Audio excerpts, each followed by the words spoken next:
In what you've done with your life thus far, is it giving you what you want?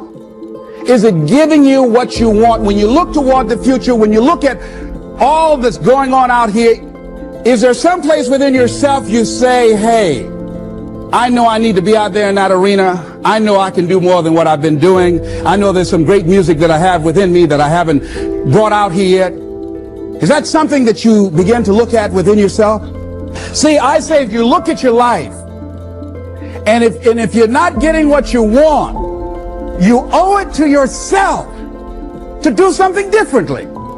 If you're on a job, 85% they say of Americans go to jobs that they're unhappy. If you're doing something 8 hours a day that you don't like, it's not giving you what you want, it's not giving you a strong feeling of satisfaction and fulfillment, you're miserable, you hate to go there, you're depressed just thinking about it, you sing the "Thank God It's Friday" song every week. If that's what it is, you owe it to yourself to start strategically working to change directions. See, but you know what most people will do? Most people will resist change. Most people will fight change as if change would be worse than what they're experiencing. See, they know this. They're familiar with this. Most people will not challenge the unknown. They won't just step out there. See, there's certain things that's got to be in place. They got to see it all together. And life isn't like that. That's not how you grow. So as you look at your life, you're saying, I'm not getting what I want. As you begin to look toward the future, begin to know that whatever it takes for you to create that, you've got that in you. You got that. You've got genius in you. You've got goodness in you. You've got creativeness in you. If you decide to take the initiative to change the current quality of your life, I say to you that you will find that the universe is on your side, that life is on your side. Now, will it be turbulent? Yes. Will it be easy? No, no. Will you have some opposition? Yes. Will I make a lot of mistakes? Yes. Will I get hurt? Yes. Yes. See, a lot of people won't try anything different in life because they don't want to get hurt. Let me tell you something. It's too much pain to duck. Pain is everywhere. You can hide under here. It will come where you are. It's everywhere. Viktor Frankl calls it unavoidable suffering. You can't duck it. But most people spend their life not wanting to deal with the pain of rejection, the pain of defeat, the pain of being disappointed, the pain of losing, the pain of failure, the pain of being criticized, the pain of not being liked, the pain. That's called life. Life is full of pain. It's everywhere. But guess what? There's no gain without pain, because it's the pain of regret that you experience.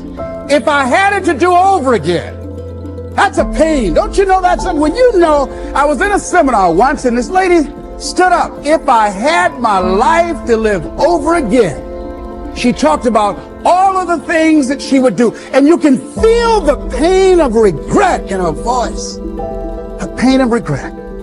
She still experienced pain. She was trying not to experience the pain of defeat, the pain of disappointment, the pain of loss, the pain of lack of support. And she still experienced pain. It was right there. We can't get around it.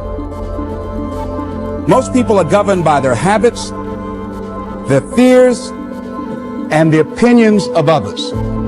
A lot of people never try anything differently because they have been convinced by people in their lives that they value that they can't do it. They're living within the context of the opinions that other people have of them, the low expectations. Many people doubt themselves because when they thought about doing something at some critical point in their lives, somebody they respected and honored, somebody they believed in, somebody that they loved, someone they trusted said, you can't do that. And they accepted that. As you look at your life, ask yourself the question, What would your life be like? What would your life look like if you decided not to care what people thought of you? What would your life be like if you decided to give up some of your fears? What would your life be like if you decided to become courageous? What would your life be like? If you decided to act on your dream, if you did what you felt in your heart. You know what courageous means? Tom Ruskin and Randy Reed said, they said that courage comes from a French word which means of the heart. But how does it feel to you? He says it's courage, you know, it takes courage to live. Says most people go through life not allowing themselves to step out because they don't want to let go. They don't want to be blown around. They don't want to be moved. The courage to face life's whirling wind of contradictions. The courage to love yourself. The courage to love. For years, I was afraid to love. The courage to take a chance. The courage to be who you are. He says, courage isn't for somebody else, for medals, applause, or moral debts. Courage is what at that moment feels most right for you.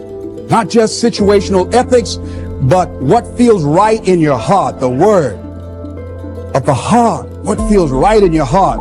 One great philosopher says, cowards die many times before their deaths. The valiant never taste of death but once. What does that mean? The valiant people aren't afraid? No.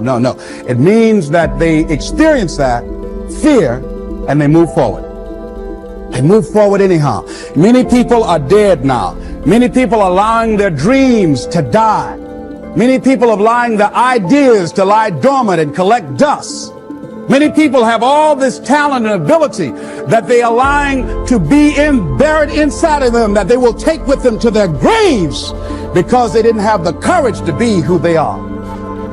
And I say, as you begin to look toward the future and manifesting your greatness, it's going to take everything in you, that your life deserves the concentrated effort to begin to look at how is it that I can express more of me?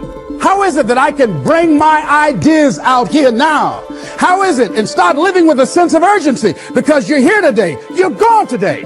Life is unpredictable. It's uncertain. There are no guarantees. No guarantees out here at all. So holding back, what are you waiting on? Ask yourself, what's the benefit of your waiting? What's the benefit of your not living your dream? What's the benefit of not listening to yourself? Oh, please, listen to yourself. You know the feelings. If you start listening to the feelings in your heart, and I'm doing it now more every day, I find that my feelings, I can trust them. And I say to you that as you look toward the future, you look at life on a daily basis, if there's something that you have been given, if you've heard something within yourself that you know that what you're doing now doesn't fit for you, it doesn't work for you, it's not giving you what you want, and there's something else that you want to do, don't allow that inner doubt in you to talk you out of it, to build a case on why you can't have it, to tell you why you're not good enough. You ignore that inner voice and all of the external voices.